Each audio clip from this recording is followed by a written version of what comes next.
தரப்பில் இருந்து இலங்கையினுடைய பிரதமர் தரப்பில் இருந்து ஒரு தூதன் இந்திய தேசத்திற்கு விஜயம் செய்கிறார். இலங்கை பிரதமருடைய ஒரு தூதர் இந்திய தேசத்திற்கு விஜயம் செய்கிறார். இந்திய தேசத்திற்கு சென்ற அவர் அங்கிருக்கின்ற நாட்டை ஆளுகின்றவர்களோடு பேசுகிறார், அளவலாவுகிறார். பேசியதனுடைய விளைவு ஒரு ஒப்பந்தம் தயாராகிறது. வர்த்தக ஒப்பந்தம் அல்லது வேறு மாதிரியான ஒரு ஒப்பந்தம் அல்லது போர் நிறுத்த ஒப்பந்தம், ஏதோ ஒரு ஒப்பந்தத்தை அவர்கள் பேசி முடிக்கிறார்கள். பேசி முடித்ததற்கு பின்னால் இந்திய தேசத்தினுடைய பிரதமர் என்று சொல்லப்படுகின்ற அடல் பிஹாரி வாஜ்பாய் அந்த ஒப்பந்தத்தில் கையெழுத்திடுகிறார். கவனிக்க வேண்டும், இந்திய தேசத்தினுடைய பிரதமர் என்று பேசப்படுகிற அடல் பிஹாரி வாஜ்பாய் கையெழுத்திடுகிறார் அந்த ஒப்பந்தத்திலே. இப்போது இலங்கையினுடைய பிரதமர் அங்கே இல்லை. இலங்கை பிரதமர் அதிலே கையெழுத்திட வேண்டும். மாறாக இலங்கை பிரதமருடைய தரப்பில் இருந்து சென்ற தூதர் அந்த ஒப்பந்தத்தில் கையெழுத்திடுகிறார்.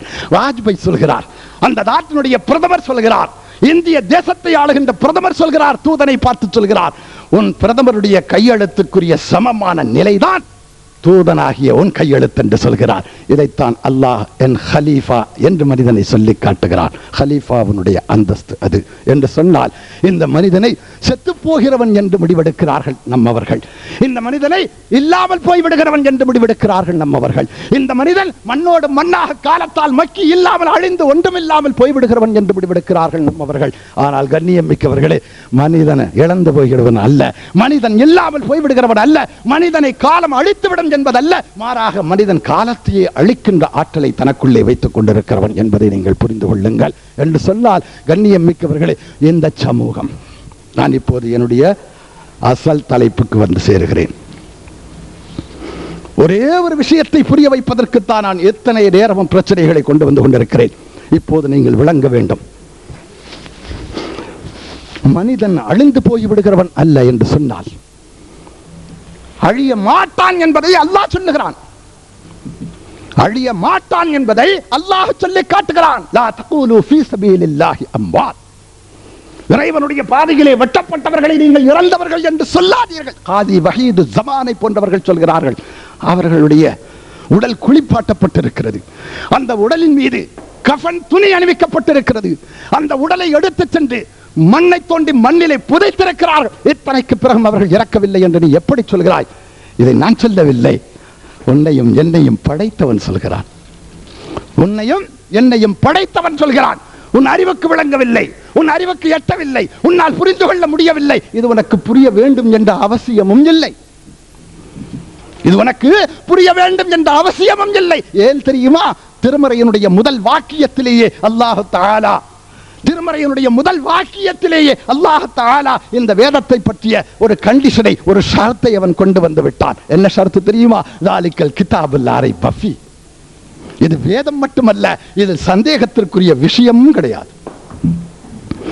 இது வேதம் மட்டுமல்ல, இது சந்தேகத்திற்குரிய விஷயங்களும் கிடையாது. அது மட்டுமல்ல, இந்த வேதத்தை யார் ஒப்புக்கொள்ளுவார்கள் தெரியுமா?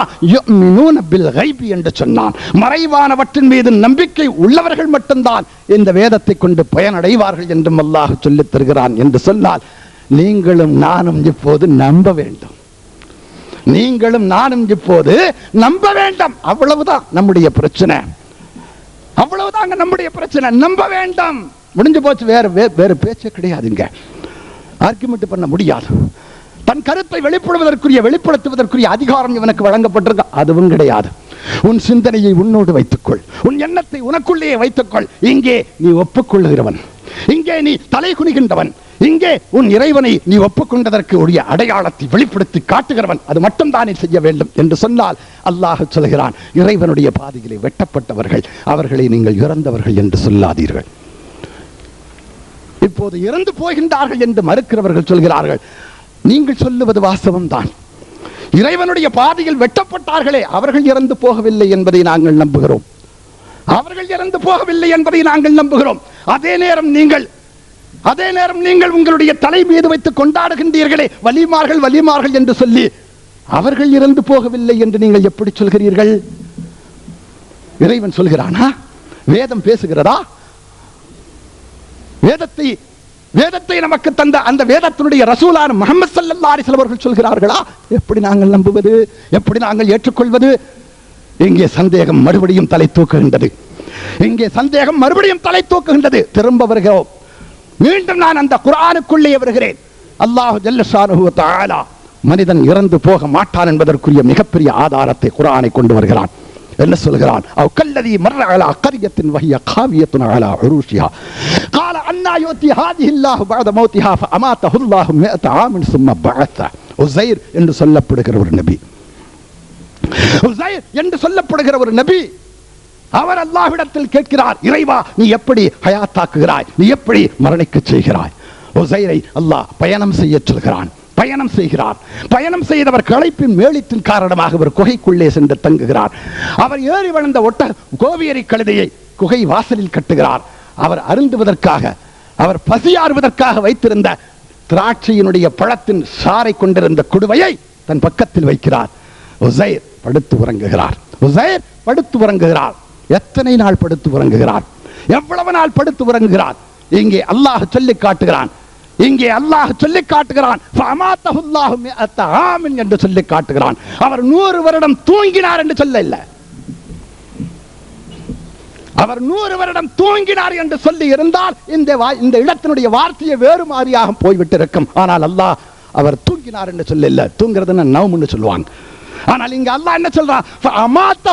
என்று சொல்றான். அல்லாஹ் அவரை மரணிக்க செய்தான் 100 ஆண்டுகளுக்கு என்று சொன்னான்.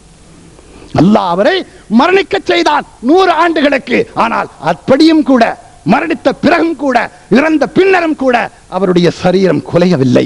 அவருடைய சரீரத்தை மண் தீண்டவில்லை. அவருடைய தேகம் அழிந்து போகவில்லை. கரையான்களோ புற்றுக்களோ அல்லது வேறு மாதிரியான ஜந்துக்களோ அல்லது வேறு மாதிரியான பொருட்களோ இனங்களை சார்ந்த வஸ்துக்களோ அவர்களை தீண்டவில்லை, தொடவில்லை. 100 ஆண்டுகளுக்கும் அவர்கள் அப்படியே சலாமத்தாக இருக்கிறார்கள். ஆனால் மரணித்திருக்கிறார்கள், இறந்திருக்கிறார்கள். அதற்கு பின்னால் சும்ம பஅஸா, மீண்டும் அவர்களை எழுப்புகிறான் அல்லாஹ். குர்ஆன் சொல்லுகிறது, குர்ஆன் சொல்லுகிறது, மனிதன் இறந்து விட்டான் என்று பேசுகிறவனே, இதோ உஸைர் என்ற நபர் வழியாக, உஸைர் என்ற மனிதன் வழியாக அல்லாஹ் அவனுக்கு சொல்லி காட்டுகிறான், மனிதன் இறப்பதில்லை, மனிதன் இறப்பதில்லை. இது ஒரு அற்புதம். என்ன சொல்வார்கள்? இது ஒரு அற்புதம். இப்படி ஒரு அற்புதத்தையா நாங்கள் ஆதாரமாக உங்களிடம் கேட்கிறோம்? எங்களுடைய அறிவு விளங்கக்கூடிய வகையில் சொல்லுங்கள். இன்னொரு சம்பவம், அதே குர்ஆன் சொல்லி காட்டுகின்ற இன்னொரு சம்பவம், சூரத்துல் கஹ்ஃப் என்று சொல்லக்கூடிய அத்தியாயத்தில் வருகின்ற சம்பவம். அஸ்ஹாபுல் கஹ்ஃப்கள் என்று சொல்லப்படுகின்ற நபர்களை குறித்த சம்பவம். 300 ஆண்டுகளாக குகைக்குள்ளே தூங்கிக் கொண்டிருந்த ஒரு சமுதாயத்தினுடைய மக்களை குறித்த சம்பவம். அவர்கள் 300 ஆண்டுகளாக குகைக்குள்ளே உறங்கிக் கொண்டிருக்கிறார்கள். உமர் ரலியல்லாஹு அன்ஹு அவர்களுடைய ஆட்சி காலத்தில் அந்த குகை திறக்கப்பட்டு அவர்கள் பார்க்கப்பட்டார்கள், அவர்கள் எழுப்பப்பட்டார்கள். எழுந்தவர்கள் தங்களுடைய காலத்தைச் சேர்ந்த பணத்தையும் அவர்களிடத்தில் காட்டினார்கள். தாங்கள் எந்த காலத்தை சேர்ந்தவர்கள், எந்த காலத்தில் அவர்கள் வாழ்ந்து கொண்டிருந்த போது அவர்களுடைய தேசத்தை என்ன பெயர் கொண்ட அரசன் ஆண்டு கொண்டிருந்தான் என்பது வரை அவர்கள் சொல்லி காட்டினார்கள். அதற்கு பின்னால் மீண்டும் அவர்கள் படுத்தார்கள், உறங்குகின்றார்கள். இப்போதும் உறங்குகின்றார்கள், இன்னும் உறங்கிக் கொண்டிருப்பார்கள். நாளை கியாமத்து நாள் வரை உறங்கிக் கொண்டிருப்பார்கள்.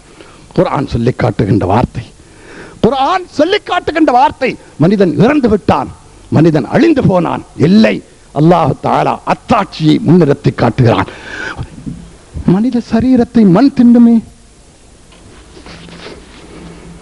மனிதன் யோசிக்கிறான், மண்ணை பொறுத்தவரை மண் தீண்ட முடியாத ஒரு பொருள் இருக்கின்றது என்று சொன்னால் அது மனித ரத்தம் மட்டும்தான். மாறாக மற்ற அத்தனை வஸ்துக்களையும் மண் தின்னுகின்ற ஆற்றலை கொண்டிருக்கிறது. மனிதன் மண்ணிலே கிடத்தப்பட்டால் மனிதனுடைய தேகத்தை மண் தின்று விடுமே. அல்லாஹ் சொல்லி காட்டுகிறான், ஃபிரௌனை நான் உனக்கு ஆதாரமாக காட்டுகிறேன். அல்லாஹ் சொல்கிறான், ஃபிரௌனை நான் உனக்கு ஆதாரமாக காட்டுகிறேன். பார், ஃபிரௌனை பார், அவனுடைய தேகத்தை நான் எப்படி பாதுகாத்துக் கொண்டிருக்கிறேன் என்பதை பார். ஒரு காஃபிரை, என்னை நிந்தித்தவனை, என்னோடு போர் செய்தவனை, என்னோடு சமமாக நிலை கொண்டு பேசியவனை நான் இன்று அடையாள பொருளாக, அத்தாட்சி பொருளாக உலக மக்களுக்கு முன்னால் நிறுத்தி காட்டுகின்ற நான், என்னை நேசிக்கின்றவனை, எனக்கு வெளிப்பட்டவனை, என்னுடைய உண்மையான அடியானை இந்த பூமியிலே என்னால் நிறுத்தி காட்ட முடியாதா? நான் நிறுத்தி காட்டுவேன் என்று ஃபிரௌன் மூலமாக, ஃபிரௌன் வழியாக அல்லாஹ் நமக்கு சொல்லி காட்டுகிறான் என்று சொன்னால், கண்ணியம் மிக்கவர்களே, அல்லாஹ் தஆலா அவனுடைய மெய்யடியாளர்களே, நான் இன்னொரு ஒரு பிரச்சனையும் நான் உங்களுடைய கவனத்திற்கு தருகிறேன். முஹம்மது முஸ்தபா ஸல்லல்லாஹு அலைஹி வஸல்லம்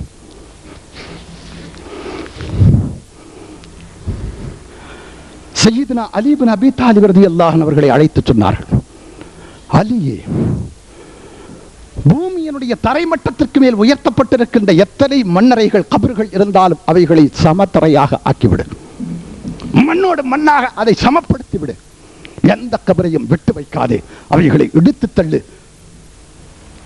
அலி இப்னு அபீ தாலிப் ரலியல்லாஹு அன்ஹு அந்த கட்டளையை ஏற்றுக்கொண்டு வெளியே வருகிறார். வந்தவர்கள் அபி ஹய்யாஜுல் அஸதி ரலியல்லாஹு அன்ஹு அவர்களை பார்த்து சொல்கிறார்கள், அபி ஹய்யாஜுல் அஸதி, எந்த கட்டளையை பெருமானார் அவர்கள் எனக்கு தந்தார்களோ அதை நான் உன்னிடத்தில் ஒப்படைக்கிறேன்.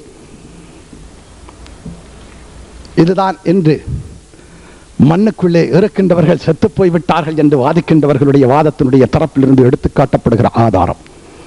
நான் தெரியாமல் கேட்கிறேன், எனக்கு விளங்காமலே நான் கேட்கிறேன். இவர்களுடைய சிந்தனையிலே தாக்கம் கொண்டிருக்கின்ற விஷயம் கபருடைய விஷயத்தில் என்ன தெரியுமா? இந்த கபரு தான் இந்த பூமியிலே இறைவனுக்கு சமப்படுத்துகின்ற இணை என்று சொல்லப்படுகின்ற ஒரு ஷிர்க்கையை உருவாக்கி தோற்றுவித்து நிறுத்தியது என்று இவர்கள் ஒரு தப்பான கருத்தை தனக்குள்ளே முடக்கி வைத்துக் கொண்டிருக்கிறார்கள்.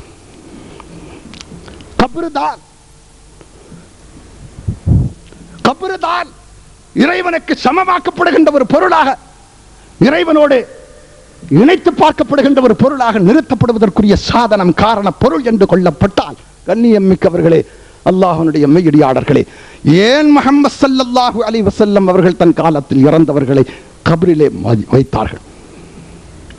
கபருதானே சிலை வணக்கத்திற்கு ஆதாரம். கபருடைய காரணத்தை கொண்டுதானே இந்த பூமியிலே இஸ்லாமிய மக்கள் ஷிர்க்கை செய்து கொண்டிருக்கிறார்கள்.